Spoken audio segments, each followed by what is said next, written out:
Zoning laws and classifications represent a significant portion of the land use section on the National Real Estate Exam.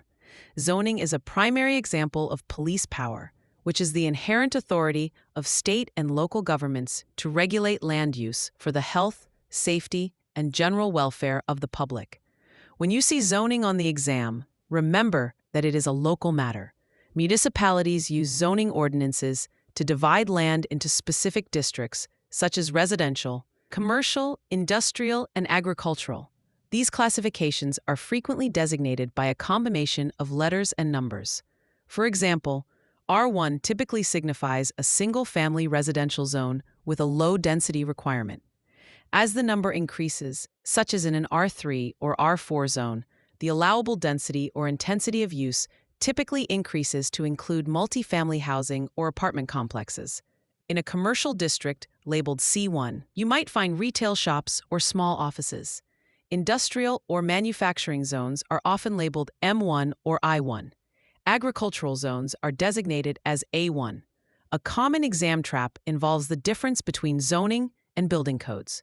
Always remember that zoning regulates how the land is used and where buildings are placed on that land, whereas building codes regulate the safety and construction standards of the structure itself. If a question asks about the type of wiring required in a house, that is a building code issue.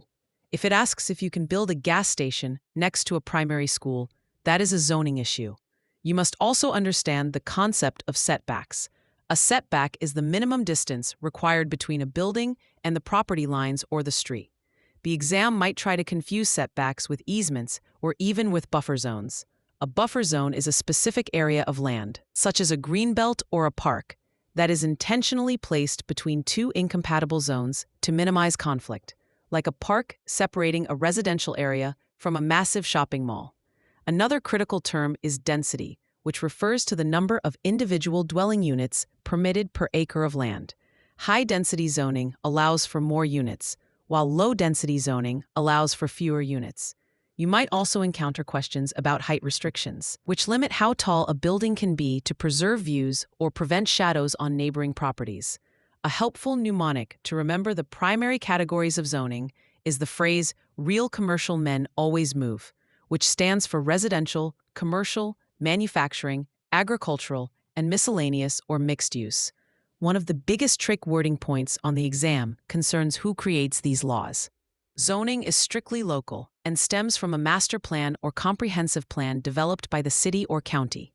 It is not a federal regulation. Also, watch out for the distinction between zoning and private deed restrictions. Zoning is public land use control, while deed restrictions, or CC&Rs, are private land use controls. If there is a conflict between a zoning ordinance and a private deed restriction, the more restrictive of the two will generally prevail. This is a classic exam question that catches many students off guard. Consider how a municipality determines the growth of its borders. They use a comprehensive master plan, and zoning is the tool that brings that plan to life. When an appraiser or an agent looks at a property, the zoning classification is one of the first things they check because it determines the highest and best use of the land. For example, if a piece of land is zoned for industrial use, but the surrounding area has been rezoned for high-end residential, the value of that land might shift significantly. The exam often tests your knowledge of how these changes happen and who has the authority to make them. It is always the local planning commission or a similar municipal body. They must hold public hearings before making significant zoning changes, which allows citizens to voice their concerns. Let's also touch upon non-conforming use and variances as they relate to these classifications. A non-conforming use occurs when a property's use was legal before a new zoning ordinance was passed, but no longer fits the new classification. This is often called being grandfathered in.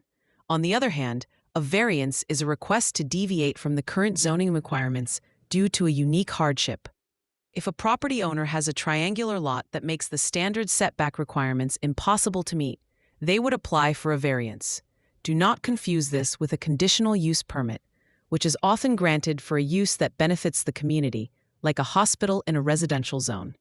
The exam will test your ability to recognize these specific terms and their applications within the different R, C, and N districts. Understanding that zoning is the tool used to implement a city's master plan will help you answer questions about land development and urban planning.